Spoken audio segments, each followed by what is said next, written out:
Alors, c'est un sujet qu'on avait déjà évoqué ensemble sur Boursorama, l'envolée du prix des métaux lié évidemment à l'essor de la voiture électrique.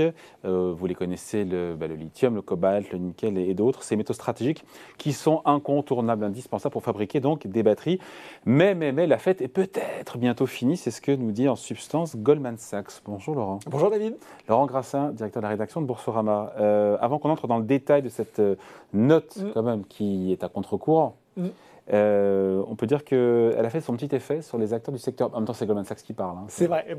On mesure l'aura de Goldman Sachs. C'est exactement ça, David, parce qu'on va voir effectivement un petit peu plus tard qu'il n'y a pas forcément consensus sur le sujet, mais c'est un peu ce que je me suis dit quand j'ai vu les réactions. Alors, les noms ne vont pas forcément parler aux investisseurs qui nous regardent, parce que ce sont beaucoup d'acteurs, notamment australiens, mais il y a eu quand même un sacré mouvement de correction sur toutes les sociétés liées de près ou de loin à l'exploration du lithium. Correction à la marge ou vraiment des vraies corrections? Ah non, on va voir, pas correction à la marge. Livent, producteur américain de lithium qui perdait, c'était la journée de mardi, peu après la sortie de l'étude, 8%. Bon, c'est une chute, mais voilà. Par contre, pour les compagnies australiennes, ça a été beaucoup plus marqué. Pilbara Minerals, 22%. Allkem, plus de 15%. Core Lithium, une chute de 20%. Liontown Resources a beaucoup baissé aussi. Donc voilà, journée compliquée pour les acteurs de cette filière lithium. Bon, quand on voit la réaction des marchés, on comprend bien que cette note de Goldman Sachs est explosive. Ouais. Après, on se dit quoi? Tout d'un coup, on n'a plus besoin de lithium alors qu'on n'arrête pas de parler de voitures électriques qui se vendent de plus en plus. Il y a un truc qui m'échappe. Il y a un truc qui échappe, et c'est en tout cas ce que nous dit Goldman Sachs, effectivement, que les cours pourraient corriger dès la deuxième partie de cette année, et en tout cas en 2023. Et Goldman Sachs nous explique d'une façon, il nous explique que finalement, les investissements massifs qui ont été faits pour s'exposer à la transition écologique et autres, et notamment pour ce besoin de métaux rares pour les batteries des véhicules électriques, eh bien tout ça fait qu'il y a une demande en croissance exponentielle. Ils estiment que le marché haussier est terminé pour le moment parce que les investisseurs ont augmenté leurs investissements dans les capacités de production en raison, nous disent-ils, de la demande de long terme liée aux véhicules électriques, mais que finalement, il y aurait une hausse presque plus rapide de l'offre par rapport à la demande. Et ils nous disent effectivement dans leurs notes que c'est peut-être le début de la fin. Bon, ils attendent quoi sur les prix concrètement? Alors c'est là où ça fait mal, David, parce que et ça peut expliquer d'ailleurs la forte réaction des valeurs du secteur. Selon leurs estimations, la tonne de lithium, elle reculerait d'un peu plus de 60 000 $ à l'heure actuelle à 16 000, un peu plus de 16 000 $ en 2023, ça fait quand même une chute de plus de 70%, c'est assez marqué. Voilà, ils ont fait un peu leurs estimations sur également le cobalt. Ce serait un petit peu moins prononcé, mais quand même, on passerait d'un peu plus de 87 000 $ la tonne à un peu moins de 60 000 $ la tonne. Et puis une correction moins prononcée cette fois-ci pour le nickel, on reste quasiment à peu près stable. À noter quand même qu'ils ne sont pas les seuls dans ce scénario, puisque Crédit Suisse, peu de temps après, leur a emboîté le pas. Notamment parce que ils estiment également eux aussi qu'on pourra avoir un surplus sur le marché du lithium. C'est un petit peu plus tard en 2025, mais quand même surplus sur le marché du lithium en 2025. Et ils en ont profité pour dégrader de valeur d'achat à neutre les deux géants dont je vous parlais plus tôt, Pilbara Minerals, groupe australien, et Allkem. Au-delà du court terme 2023, 2024, 2025, oui. La question se pose de la demande pour le lithium sur le long terme. Qu'est-ce qu'ils disent vos amis de chez Goldman Sachs? Bon, alors là, ils retrouvent quand même, on n'est pas complètement sur un scénario surprenant. Ils expliquent que oui, bien sûr, la hausse est là. Il va y avoir cette solide hausse des véhicules électriques, soutenue notamment par les mesures incitatives en Europe, en Chine. Donc, pas de problème. Ce super cycle finalement de hausse du lithium, eh bien, il pourrait revenir dans la deuxième partie de la décennie. Donc, haussier, oui, sur le long terme, mais pas à très court terme. Alors, on en pense quoi au final? Alors, est-ce qu'on achète ou pas ce scénario? Voilà, exactement. On l'achète ou pas ce scénario? Ça semble vraiment très surprenant, d'autant que, on l'évoquait au début, il y a quand même plusieurs voix assez discordantes. Et c'est assez intéressant de les mentionner, notamment Jefferies. Alors Jefferies, pareil, lui, il a commencé, tout le monde a écrit sur le lithium. Je ne sais pas s'il y a des trends chez les analystes où tout le monde se regarde un petit peu, mais eux ont aussi fait une note assez détaillée sur le secteur, notamment sur les groupes australiens, Allkem, Mineral Resources, Pilbara Minerals.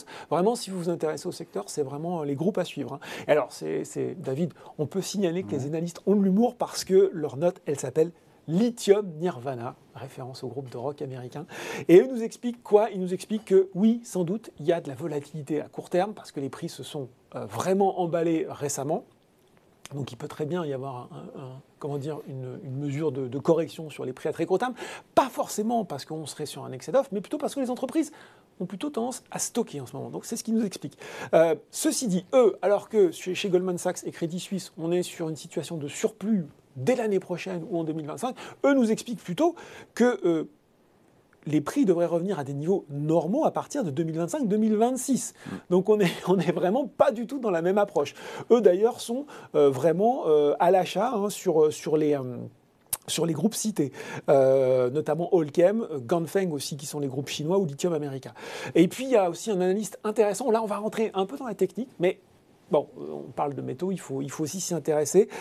C'est l'analyse de chez Canaccord Genuity qui nous explique en fait que l'analyse pour faire simple, on en avait parlé quand on avait parlé du lithium, c'est pas un élément rare le lithium, il y en a un peu partout sur la planète, mais il n'est pas simple à exploiter. Et aujourd'hui, les gisements conventionnels, c'est les saumures et les exploitations minérales, les pegmatites à spodumène. Il fallait absolument que je la place, voilà, je l'ai placée. Et en fait, dans l'étude de Goldman Sachs, il nous explique que le surplus pourrait venir de la montée en puissance des gisements qu'on appelle non conventionnels, avec d'autres types Comme ça existe pour le pétrole d'ailleurs. Exactement, par exemple, il parle des lépidolites.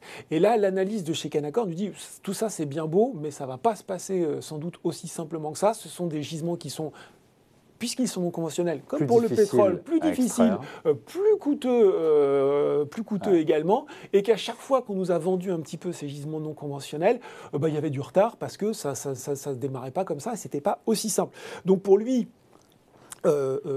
il est un peu sur la même position que Jefferies, d'expliquer que finalement, il peut y avoir de l'incertitude sur les prix à court terme, mais un espèce de renversement complet du marché et un surplus d'offres qui arriverait comme ça très vite sur le marché, il n'y croit pas, et son argumentation est assez convaincante.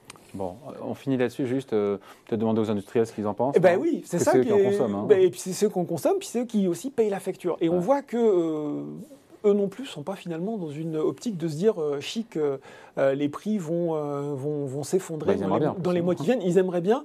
On est plutôt dans une démarche inverse de la part des constructeurs automobiles qui seraient même, eux, on va encore parler d'Elon Musk, je suis désolé David, mais Elon Musk qui était prêt lui-même à se lancer dans l'extraction de lithium pour sécuriser justement ses approvisionnements. Ouais.